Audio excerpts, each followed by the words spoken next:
Hello and welcome to Picture Astrology. In this quick video, we will learn about some of the most fundamental and basics of Vedic astrology as it relates to predictions using Rahu and Ketu points. And as you know, Rahu is the north node of Moon and Ketu is the south node of Moon.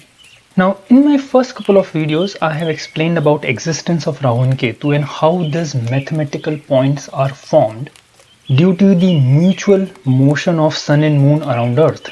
And obviously, many of you have now asked for effects of Rahu and Ketu in various signs and houses. But before I start making those videos about, giving effects of Rahu in the first house and so on, I really wanted to lay down some of the most fundamental and basic rules which are related to interpretation of Rahu and Ketu, because Rahu and Ketu prediction in a particular house or sign is not as straightforward as predicting any other planet.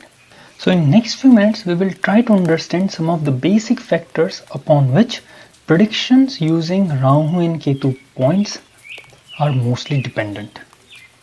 So here are some of the main reasons why prediction of Rahu and Ketu, Rahu in first house, Rahu in second house and so on, is little trickier. So the very first thing is that north node and south node are not like other planets. See, other planets have a physical existence. They actually physically exist in this solar system. Whereas Rahu and Ketu, they are actually just elusive points created due to the dance of Sun and Moon around Earth.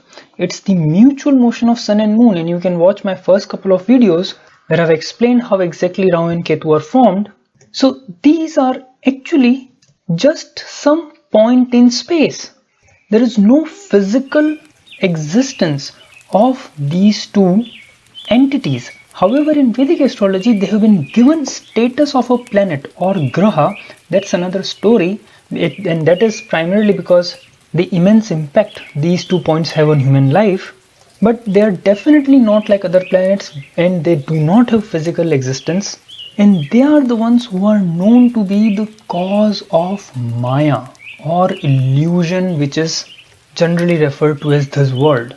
It is many times mentioned that without these 2 points, the worldly illusion cannot sustain. So we are not going to go into the spiritual aspect of the existence of Rahu and Ketu, but in this video we are more concerned about how to predict Rahu and Ketu effects and what are the hindrances. So the very first hindrance is that they are really elusive planets, very unlike other planets who have physical existence. And though there could be a lot of debates, unlike other planets, they have not been assigned complete ownership of even a single sign, whereas most of the planets have been given complete ownership of at least 2 signs in Vedic astrology. So what does it mean? What does it mean when we have to predict things from a chart using the position of Rahu and Ketu? So first of all, what it means is that just saying that Rahu in first house will cause this and this in your chart is always going to be difficult. Rahu and Ketu are going to give results based on certain factors. One of the most important factor is position of Sun and Moon. Yes, this is not generally talked about, but the very fact that Sun and Moon are the cause which generates these 2 points of Rahu and Ketu. Without these 2, there would be no existence of Rahu and Ketu at all. So what kind of effects Rahu and Ketu give in your horoscope will have a great say in relation to the position of Sun and Moon. More than position of Sun and Moon, strength and weakness of Sun and Moon will have a great impact on Rahu and Ketu effects. And some of the most negative effects of Rahu and Ketu are only observed when these 2 points, which are almost like mother and father of Rahu and Ketu because they are responsible for creating them. So if Sun and Moon are really weak, then only some of the most devastating effects of Rahu and Ketu are manifested in chart. So that's one key effect. Second most important point about Rahu and Ketu prediction is that they generally act as an accelerators, something which hasten something, or decelerators, something which stops or create inertia in a process. So basically they act as a catalyst which takes the effect shown in a horoscope to a completely new level altogether. So what do I mean? Let's take some simple examples. Say, for example, if you have an horoscope which shows some kind of alcohol addiction, or which shows that the person would love to drink, then the extreme effect of Rahu or Ketu can take it to, or can become a catalyst and accelerates this process and take it to a level where this person can become outcast or even a hippie like situation because of that alcohol addiction. And it need not always be in negative sense. Say, for example, if you have a horoscope which shows some kind of spiritual promise, something related to religiosity or curiosity about true nature of life, in such a spiritual horoscope, Rahu and Ketu effect can actually propel the person into perfection, or you can say emancipation, a perfection of yoga, or emancipation or complete realization of supreme consciousness.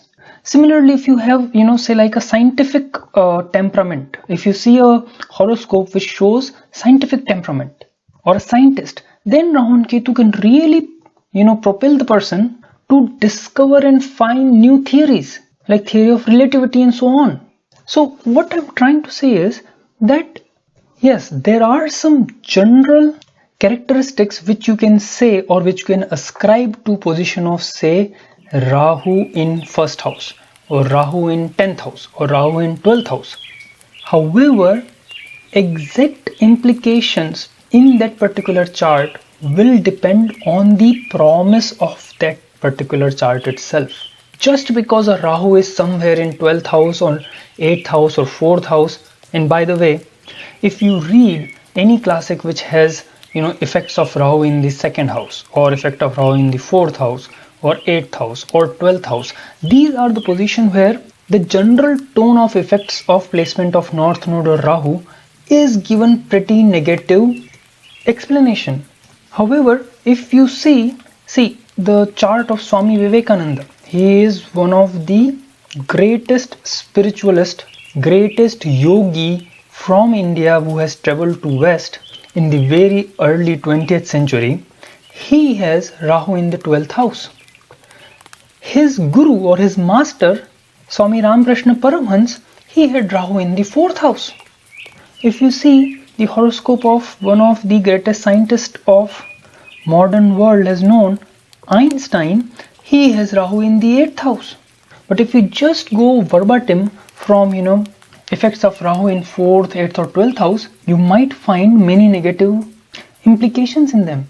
So the most important point, as I was trying to emphasize, that in my videos which I'm going to make now about Rahu in first house and so on, you must understand that those are very generic significations, and this acceleration and deceleration of Rahu and Ketu of the actual promise of the horoscope plays a much larger role. So when I'll make those videos, I will also give examples with some instances of what you can expect when Rahu is in the first house, if the Lord of Ascendant is this place, or if Sun in so and so place, and that way you can understand a true meaning of these placement of Moon's node.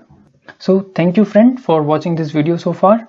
I hope this would have helped you in understanding the basic implications of Rahu-Ketu predictions, and I hope to see you soon with the next video. Thank you.